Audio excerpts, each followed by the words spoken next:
All, welcome to economics class. Hope to see a bright smile on your face, just like the flower over here. Let your smile change the world, but don't let the world change your smile. So keep smiling. Smile has a great power. It spreads positivity internally and externally. So say cheers to smile. Let's start with our class with this smile. So, chapter 3, liberalization, privatization, globalization. We have already learnt the concept about liberalization, privatization, globalization, and we shall see the last part, one of the topic left out in this particular chapter. We shall quickly learn. So, girls, previously, a quick recap, okay? Previously, we studied the privatization, how privatization helped the balance of payments in our country, how it helped introduce our country to the foreign investors. Then comes the globalization, how globalization implemented our Indian economy. Okay, then how globalization led to outsourcing of people, which in turn helped our country's employment to reach to its heights, and also the World Trade Organization. All right, today we are going to learn the Indian economy during reforms. So reforms, as I told you, it made lot of changes in order to improve the economy, isn't it? So during that particular changes, like when India was in a pace of making changes for seeing a better India, what was the condition? The reform process has completed 3 decades since its introduction. We all know reform started since the colonial rule. They kept changing one or the other thing. We have to improve in agriculture. No, we have to start with import and export. We have to focus more on handicraft, the domestic production, the industrial sectors. So there were various aspects which were ignored or which were focused on. Now, in spite of so much of reforms happening from so many years, what benefited India, or which was the area where India faced the crisis, the continuation of the facing crisis happened? Which was the particular thing? Let us see that, and let us learn, let us understand how our leaders fought all these battles. So in economics, the growth of an economy is measured in terms of the gross domestic product. What is the GDP annually? Is it growing? Is it declining? They compare everything. The economists compare from previous year to this year. If there is improvement of 1%, that is considered as growth in economy. Whereas if the decline, then there is no growth. Alright? You can quickly have a look at this, how from the year 1980 to 2014 there were growth and decline in the fields of agriculture, industry, services, right? So these were the things you can compare. See, agriculture in the field of it was 3.6 in the year 1980. Okay, that was the GDP. All right, girls. And in the year 2014 you can see there is minus zero point 0.2. What does that indicate? The growth of agriculture sector started to decline. What made the decline? The decline was due to the focus or the attention of the reforms on various other sectors, not on agriculture. The agriculture sector was ignored for a few years. Why was that? Why was that? So we can learn about it in the further points. So then you can see industrial sector has seen a drastic change again. It is not that great in 2000. In 1980 to 91 it was 7.1. The GDP value was 7.1, whereas in 2014 to 15 it is 5.9. That means it has declined.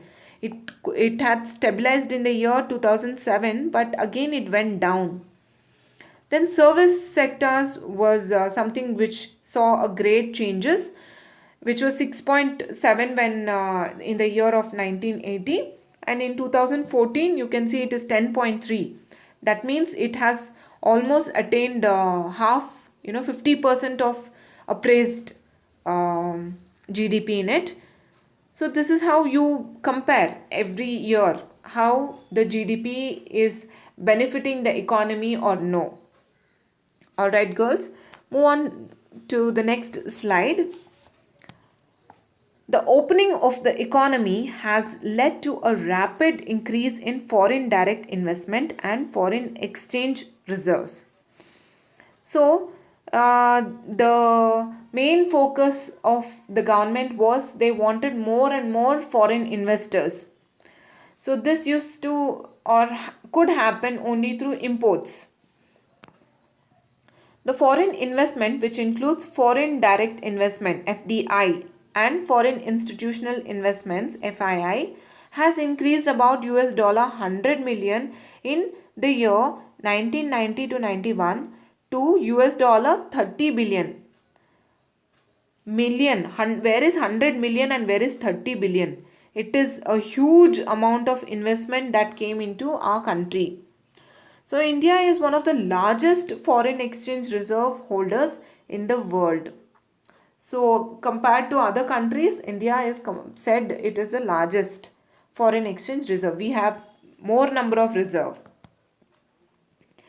So, India is seen as a successful exporter of auto parts, engineering goods, IT, software, and textiles in the reform period. Rising prices have also been kept under control. So, any changes in prices, it was not too much changes nor reduction of prices. It was in a stabilized pace of control. On the other hand, the reform process has been widely criticized for not being able to address some of the basic problems facing our economy, especially in the areas of employment, agriculture, industry, infrastructure development, and fiscal management. So there were certain areas, even the reforms could not help. So though they tried to make changes in the name of improvement, in the name of seeing upgradation, still there were areas which needed a lift, and they were not successful in it. So there were people in agriculture who needed a support. People were not able to buy latest technology equipments because they did not have enough of cash inflow. Employment became a major role because of education, because of standard of living of the people. They could not afford education. And infrastructure development, there were no proper sanitization, there were no proper village system. So there were so many problems that India faced, and they could not help. Another major thing that needed a change during reform was growth and employment. Though the GDP growth rate has increased in the reform period, you could see the service sector had a great, increase in its rates. The scholars point out the reform led growth has not generated sufficient employment opportunities in the country. So, employment is something very important in any nation. If the nation is employed at least 80%, then the nation is said to be, worthful. Otherwise, still there is areas for development. What were the changes? Where the government lagged behind? So, reforms in agriculture. Again, though there were so much of changes trying to be made in technologies, in cultivating new methods of agriculture, still agriculture faced lot of problems. There were certain things which benefited our agriculture, but not all. So, by this, they conclude saying that reforms have not been able to benefit agriculture where the growth rate has been de- decelerating or declining. You saw in the previous graph, isn't it? So, in the year 1980 to 91, it was 3.6, and in the year 2014 to 15 it became minus zero point 0.2, which is a very bad sign of growth. It is not called as growth, it is total decline of agriculture sector, because agriculture was totally ignored, I can say that clearly. Okay, then public investment in agriculture sector, especially in infrastructure which includes irrigation, power roads, market linkages, and research and extension, played a crucial role in green revolution, has fallen in the reform period. So there were no investment, as I told you. They did not have enough investment in agriculture. They were all busy investing in industries, service oriented sectors. But what about the agriculture, the main breadwinner of the country? He was totally ignored. The agriculture sector was totally ignored.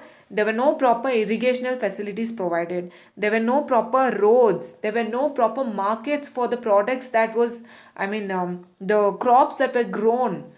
More of the growth was invested on capital growth, on cash crops. What was the main intention? Just to import, export. Export. But what about our country's development? Further, the partial removal of fertilizer subsidy has led to increase in the cost of production, which has severely affected the small and marginal farmers. Ultimately, fertilizing for the crops is most important, which the subsidy for the fertilizers were also taken away. It was reduced. Then what will the farmers do? They will automatically increase the prices of the product. Then it started to affect the small scale farmers. Okay, so saying this, we'll move to the next slide. Here we shall see reforms in industry. So, how did reform make changes in industry? Industrial growth has also recorded a slowdown. 7.1 during the year 1980 to 91, and during the year 2014 it is 5.9. Do you think that is a growth? No, it's a drastic decline. So, the next point, this is because of decreasing demand of industrial products due to various reasons such as cheaper imports. They were importing all cheap commodities, inadequate investment in infrastructure, etc. So they saw which commodities. See, when they have to upgrade themselves, they have to get the latest technology, which is really high priced. When they don't have investment, how will they even afford to buy a costly import? So, and the tariff rates were also going high. They could not afford to pay the high rates on imports. This led to lot of changes in industrial sector also, because they did not see any kind of growth. In globalized world, developing countries are compelled to open up their economies to greater flow of goods and capital from developed countries, and rendering their industries vulnerable to imported goods. So, the compulsion on these countries was too much. What was the compulsion? They had to have the greater inflow, flows of goods and capital from other countries, the developed countries. And rendering services was impossible because they were so vulnerable to imports. Vulnerable means they were not able to bear the import prices. So, what will happen? They'll not be able to afford for imported goods. So that led for them to get into cheaper imports and replace the demand for domestic goods. So this was a very bad sign of the economy. So next we shall see domestic manufacturers are facing competition from imports. Though the import were cheap imports, the domestic manufacturers were ignored. So there was a foreign competition for the domestic manufacturers.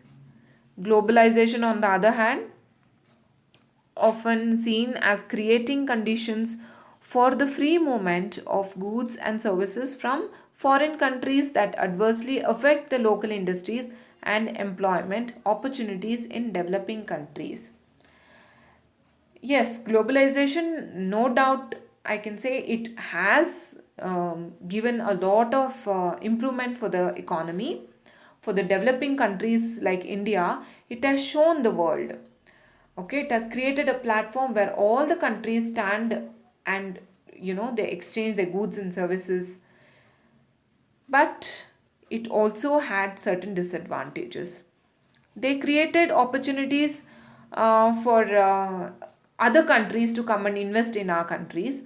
When other countries goods and services are coming into developing country, the products that is being produced in our countries were ignored. So the domestic products were not encouraged. All right, so opportunities for employment was also declining. Moreover, a developing country like India still does not have the access to developed countries' market because of high non-tariff barriers. See, as we charge tariffs on the import of goods and services, the same way other countries also have certain tax rates. So, when we have to export our goods, we should knock at the gate of the other countries. The other countries' gates will open only if we are ready to pay the tariff rates of that particular country, wherein that particular country's tariff rates will be really high. Why? Because of the money value. The Indian currency is comparatively lower to the other country's currency. So what happens? Devaluation, because of the foreign exchange reasons. The exports also started to decline. All right. Then we have this disinvestment. I've already told you what is disinvestment. Disinvestment is a situation where the public sector companies sells its shares or equity to the public. It means to sell off certain assets such as manufacturing plant, or division, or subsidiary, or product line. So every year the government fixes a target for disinvestment of public sector enterprises. So this is how the government will keep certain things for disinvestment. This I will be selling it end of the year to incur or to gain revenue out of it. What are those? It could be the plans, it could be the equity or shares.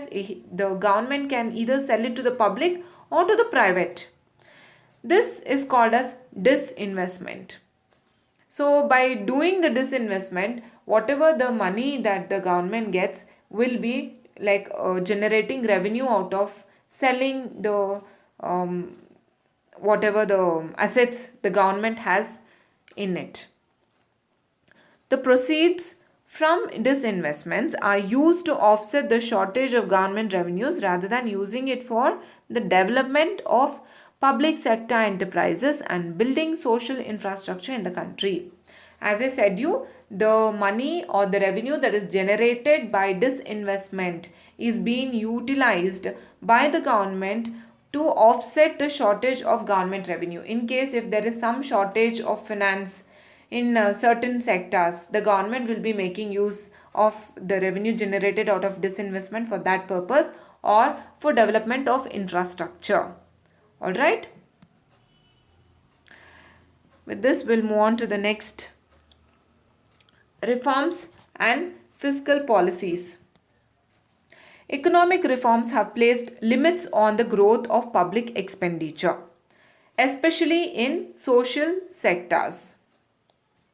Okay, social sectors. Can anybody tell me what could be the social sectors? Please send me a message,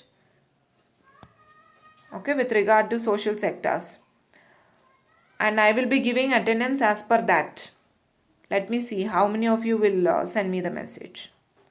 The tax reductions in reform period aimed at yielding larger revenue and curb tax evasion have not resulted in increase in tax revenue for the government.